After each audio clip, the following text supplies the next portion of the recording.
Hey everyone, welcome back to the channel. My name is Gaurav and this video is part 2 of our deep dive into NVIDIA.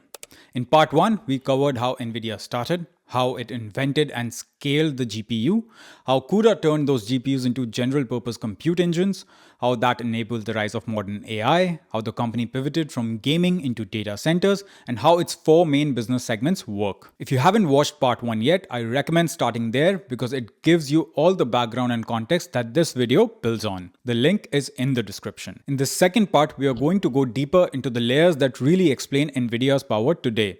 We will look at the software stack and why it is such a strong moat, what NVIDIA actually sells as a full stack AI platform, and how the financials show it has become a cash machine. We've seen that NVIDIA sells powerful chips and systems, but its real advantage goes beyond raw hardware. At the base of NVIDIA's software stack, you have CUDA and CUDA X.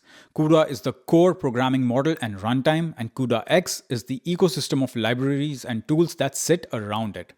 Together, they let developers run everything from basic numerical operations to complex deep learning models and video processing on NVIDIA GPUs. On top of that, NVIDIA has built several more layers. There is NVIDIA AI Enterprise, which is a suite of software that helps businesses train, optimize, and deploy AI models into their own products and services. It brings together drivers, libraries, frameworks, and tools in a supported package. There are pre-built models and microservices, sometimes called the NVIDIA AI Foundations or NIM services. These give companies ready-made AI building blocks they can adapt rather than starting from scratch.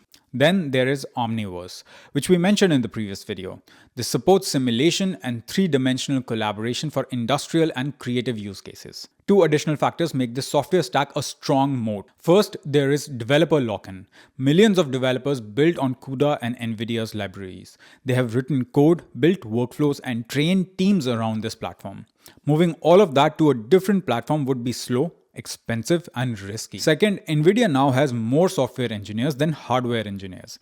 Jensen has often said that NVIDIA is really a software company that makes money by selling hardware. A large share of the company's engineering headcount is focused on software, tools, and frameworks that make the platform more capable and easier to use. When you combine chips, systems, networking, and this deep software stack, you get what Jensen calls a full stack AI platform.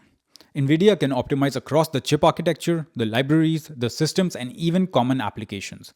This means that with a new driver or software update, customers sometimes get a noticeable boost in performance on the same hardware. That level of integration is extremely difficult for a competitor that only focuses on chips and leaves softwares to others. This full stack position also matters a lot when we think about the two major phases of AI compute, which are training and inference. To understand NVIDIA's future, it helps to separate training from inference and see how each side behaves. Training is the process of building the model. You feed it large amounts of data and adjust its parameters until it learns to perform a task. Training is very compute intensive, it can run for days or weeks, and it happens in large data centers. Inference is what happens after the model is trained.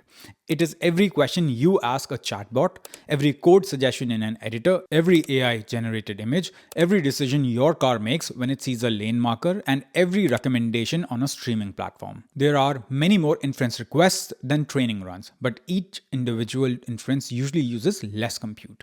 Many analysts expect that by the end of this decade, the majority of AI workloads in data centers will be inference rather than training. They also expect that most spending on AI servers will shift towards hardware that is optimized for inference. NVIDIA is positioned on both sides. For training, GPUs such as H100 and the Blackwell B200 sit at the very high end of the market. They have high memory bandwidth, many tensor cores, and are connected using NVLink in systems and clusters so that data can move quickly between chips. For inference, NVIDIA has tuned both hardware and software. By designing new chips and tightly integrating those chips with libraries and frameworks, it is able to deliver strong inference performance.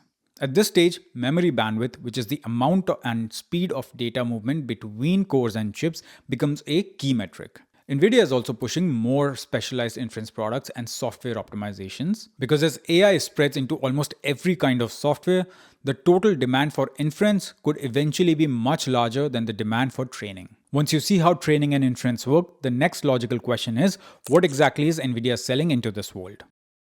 This is where the idea of full stack comes in. If someone asks you what does NVIDIA actually sell, it is tempting to answer with one word and say GPUs. Technically that is correct, but it does not capture the full picture. A better way to think about this is that NVIDIA sells AI factories. At the lowest level, the company sells chips. These include GPUs like the H100 and B200, Grace CPUs and Bluefield DPUs. DPUs are particularly interesting because they evolved from something called smart NICs. A regular NIC is just a card that connects a computer to a network. But as data centers scaled up, these network cards needed to handle more than just moving data around. The CPU was spending too much time managing network traffic, storage access, and security, all necessary tasks, but not the ones that actually run AI models or processes information. NVIDIA's answer to this was the DPU, a chip that sits alongside the CPU and GPU and offloads tasks related to networking, storage, and security policies. This frees up the CPU and GPU to focus on tasks that actually create value, such as training AI models and running inferences. Above the chip level, NVIDIA sells systems like DGX. These are complete AI supercomputers that bundle multiple GPUs, CPUs, interconnects, and storage into a single integrated solution. A DGX system is basically a ready-made AI factory you can install in a data center. Above systems, NVIDIA sells networking gear. At the very top, NVIDIA offers cloud services like DGX Cloud and various model services through partners. In these models, customers pay for capacity in an ongoing way, almost like they would pay for electricity or any other utility. So NVIDIA is present at every level, from the silicon at the bottom all the way up to cloud-based AI services at the top. This is why it is more accurate to say that NVIDIA designs, builds, and sometimes rents out entire AI production lines, not just the chips that sit inside it. Now, let us step away from the technology and look at the financials, because this is where you can see how unusual NVIDIA's position really is. In its most recent full fiscal year, fiscal 2025, NVIDIA generated about $130 billion in revenue. That was more than double the revenue of the year before. Net income was $72.9 billion and free cash flow was $60.9 billion. That means NVIDIA converted almost 84% of its profit into cash. To put that in perspective, in 2020, NVIDIA was doing around $10 billion of revenue. 5 years later, its revenue is more than 12 times higher, and it is doing that with margins that look much closer to a software platform than to a traditional semiconductor company. This strength continues when you look at the most recent quarter. In the third quarter of fiscal 2026, which ended on October 2025, NVIDIA reported $57 billion in revenue. That was up 22% from the previous quarter and 62% compared to the same quarter a year earlier. Here is how that revenue breaks down. Data center brought in about $51.2 billion, up 66% year on year. Gaming generated about $4.3 billion, up 30%. Professional visualization brought in roughly $760 million, up 56%. Automotive contributed around $592 million, up 32%. Net income for the quarter was about $31.8 billion, which means NVIDIA kept roughly 56 cents of every dollar of revenue as after-tax profit. Most companies are happy if they keep 10 to 15 cents from each dollar of revenue. NVIDIA is currently keeping more than 50. On top of that, gross margins were around 73 to 74%, and operating income was more than $37 billion for the quarter. The reasons for these high margins are straightforward. First, NVIDIA is a fabulous company. Companies like TSMC handle the capital-intensive work of building and running advanced factories. NVIDIA focuses on design, software, and systems, so each extra chip sold has very high gross profit attached to it. Second, NVIDIA is not just selling raw chips, it sells full AI solutions. These higher level offerings generally have better economics than selling chips alone. At the end of fiscal 2025, NVIDIA had around $43 billion in cash and marketable securities on its balance sheet, up strongly from the prior year. At the same time, the company is investing heavily in research and development while also returning money to shareholders. This is why many people refer to NVIDIA as a money machine. You're looking at a business that in one quarter earned more net income than some large technology companies earn in an entire year. And it is doing that while the AI build-out still appears to be in an early phase. No deep dive is complete without looking at the competitive landscape and the bear case. So who is trying to take some of NVIDIA's position in AI compute? Well, there are three main groups. The first group is traditional chip competitors. AMD has its Instinct MI300 series, which has been winning some major training and inference deals. It often competes on performance and price directly against NVIDIA. Intel is trying to rebuild its presence in this market as well. Both companies want a larger share of AI data center spending. The second group is hyperscale cloud providers. Google has its own TPU chips. Meta is designing its own chips as well and has been considering using more of Google's TPU capacity to reduce its dependence on NVIDIA. These companies control a large part of global data center demand and are clearly motivated to rely less on a single supplier and to lower their long-term cost of compute. The third group is specialized inference accelerators. As inference becomes the dominant workload, many companies that were not part of the initial training boom see an opening. They are building cheaper and more efficient chips targeted at specific types of models or workloads. Analysis from firms like McKinsey suggests that these application-specific accelerators are gaining share on the inference side. Beyond competition, NVIDIA faces several other risks. Export controls can limit its ability to sell top-end chips into markets like China. Supply constraints at TSMC or shortages of high bandwidth memory could slow deliveries. There is also the possibility that AI spending grows more slowly than expected if customers have a harder time monetizing their AI investments. The question is not whether NVIDIA will face competition. It already does, and that will continue. The real question is how much of the economic value in AI computing can NVIDIA retain as the overall market grows. To fully understand NVIDIA, it is not enough to look at products and numbers. You also need to look at how the company is run. Jensen Huang leads NVIDIA in a way that is different from many large organizations. The company has relatively little hierarchy. At one point, he had around 60 direct reports.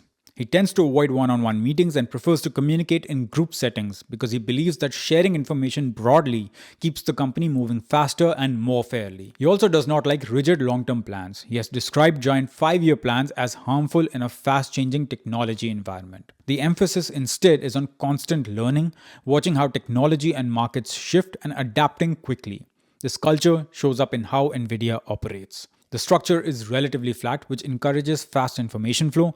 There is a clear track record of willingness to pivot from multimedia to gaming, from gaming to general purpose compute, and from there to data centers and AI platforms. Hardware and software teams work closely together, which is essential when you're building and optimizing a full stack platform. NVIDIA also actively uses its own AI tools. Engineers use AI coding assistants, and the company invests in AI firms it sees as strategically relevant. So when you look at NVIDIA, you're not just seeing chips, systems, and software, you're seeing a specific way of running a large engineering organization focused on speed, integration, and repeated reinvention. To wrap up, let's zoom out one last time. NVIDIA started as a small company focused on making video games look better. It created the GPU, turned that GPU into a general purpose parallel processor with CUDA, and then built an entire stack of systems, networking, software, and cloud services on top of that foundation. Today, it sits at the center of the AI build-out, earns margins that look like a software platform, and generates huge amounts of cash. The big questions for you as an investor or a curious observer are not whether AI is important or whether NVIDIA is a good business. Those answers are fairly clear. The real questions are, how long can this AI infrastructure cycle continue at its current pace? How much of the value created in AI computing can NVIDIA keep as competitors and customers push to reduce dependence? And given today's valuation, what assumptions are you making in your own model about growth, margins, and long-term market share? If you found this video helpful and you want to understand companies like NVIDIA or learn more about the US stock markets or Canadian real estate in a deeper and more practical way, then make sure you hit that subscribe button. I post research-driven content to help you make smarter financial decisions, whether you're thinking about buying a home or building long-term wealth through investing. Thanks for watching, and I'll see you in the next one.